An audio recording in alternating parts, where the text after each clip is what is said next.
देखिए दोस्तों, इस वीडियो में आपको मालूम चलेगा कि ब्राह्मण कितने प्रकार के होते हैं, ब्राह्मणों के क्या वर्ण हैं, ब्राह्मण की पहचान किससे करें दोस्तों।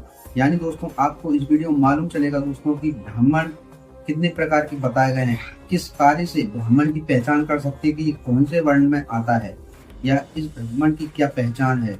और साथ में यह भी मालूम चलेगा दोस्तों कौन कौन से मनुष्य किस वर्ण में आते हैं। तो इस वीडियो में बने रहे दोस्तों। तो नमस्कार दोस्तों, स्वागत है आपका फिर से एक नए वीडियो में। चलिए दोस्तों वीडियो स्टार्ट करते हैं। सूत जी बोले, हे ऋषियों, सदाचार का पालन करने वाला विद्वानम ब्राह्मण ही वास्तव में ब्राह्मण नाम धारण करने का अधिकारी है।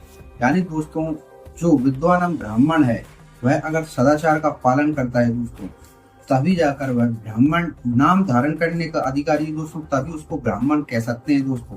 अन्यथा वह ब्राह्मण भी नाम धारण करने का भी उसको अधिकार प्राप्त नहीं है अगर वह सदाचार पर नहीं चलता दोस्तों, वह उपयुक्त मार्ग पर चलता है।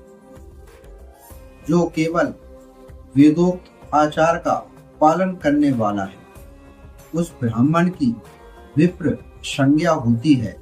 सदाचार, वेदाचार तथा विद्या, इनमें से एक एक गुण से ही युक्त होने पर उसे द्विज कहते हैं। जिसमें स्वल्प मात्रा में भी आचार का पालन देखा जाता है, जिसने वेदाध्ययन भी बहुत कम किया हो, जिसमें दोस्तों वेद भी ना पढ़े हो दोस्तों, बहुत कम उसने वेद पढ़े हो, तथा जो राजा, सेवक, पुरोहित, मंत्री आदि है।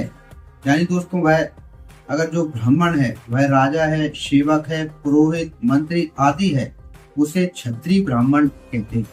तो जो ब्राह्मण यह कार्य में लगता है दोस्तों तो उसे क्षत्रिय ब्राह्मण कहते हैं। जो ब्राह्मण कृषि तथा वाणिज्य कर्म करने वाला है और कुछ कुछ ब्राह्मणोचित आचार का भी पालन करता है वह वैश्य ब्राह्मण है। इन तरह के ब्राह्मण को वैश्य में आते हैं दोस्तों, उनको वैश्य ब्राह्मण कहते हैं। तथा जो स्वयं ही खेत जोतता, हल चलाता है उसे शूद्र ब्राह्मण कहा गया है। यानी दोस्तों जो स्वयं खेती जोतता हो दोस्तों, जो हल चलाता हो, खेत बोता हो दोस्तों, जो मतलब फसल उगाता हो स्वयं, उसको दोस्तों शूद्र ब्राह्मण कहा गया है। जो दूसरों के दोष देखने वाला और परद्रोही है उसे चांडाल द्विज कहते हैं। जो दोस्तों दूसरों के दुख को भी देखकर अनदेखा कर दे, उसके दुख में साथ न दे, ऐसे ब्राह्मण को चांडाल द्विज ब्राह्मण कहते हैं दोस्तों। वह एक चांडाल के रूप में ब्राह्मण है दोस्तों। वह ब्राह्मण का कर्तव्य दोस्तों वह दूसरों के दुख में साथ दे, उनका दुख बांटे। ऐसे ब्राह्मण को अगर वह कार्य नहीं करता तो ऐसे ब्राह्मण को चांडाल द्विज ब्राह्मण कहते हैं। वह चांडाल वृत्ति का है दोस्तों। इसी तरह क्षत्रियों में भी जो पृथ्वी का पालन करता है वह राजा है। दूसरे लोग राज तत्वहीन क्षत्रिय माने गए हैं। जो राजा का पालन करता है दोस्तों वह क्षत्रिय है और अन्य कार्य करता है दोस्तों वह राज तत्वहीन क्षत्रिय माने गए हैं।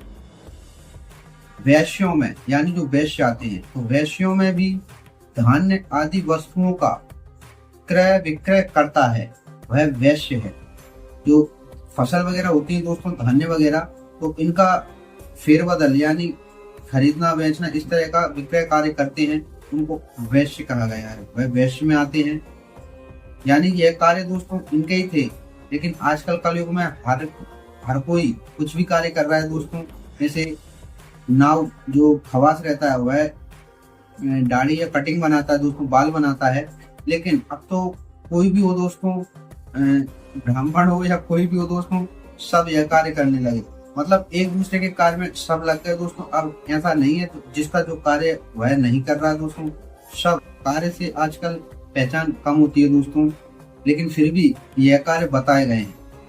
दूसरों को वर्णिकम कहते हैं। जो ब्राह्मणों, क्षत्रियों तथा वैश्यों की सेवा में लगा रहता है वह शूद्र कहलाता है। जो दोस्तों क्षत्रियों की सेवा में, ब्राह्मण की सेवा में लगा रहता है दोस्तों, वह शूद्र कहलाता है। जो शूद्र हल जोतने का काम करता है उसे वृषल समझना चाहिए। शेष शूद्र दस्यु कहलाते हैं। देखिए दोस्तों, यही था कि ब्राह्मण की पहचान कैसे कर सकते हैं दोस्तों। इस तरह से आप ब्राह्मण की पहचान कर सकते हैं दोस्तों। अगर आपको ये थोड़ी सी जानकारी अच्छी लगी हो दोस्तों तो इस चैनल को सब्सक्राइब, इस वीडियो को लाइक अवश्य करें दोस्तों। चलिए दोस्तों, मिलते हैं नेक्स्ट वीडियो में, तब तक के लिए जय श्री।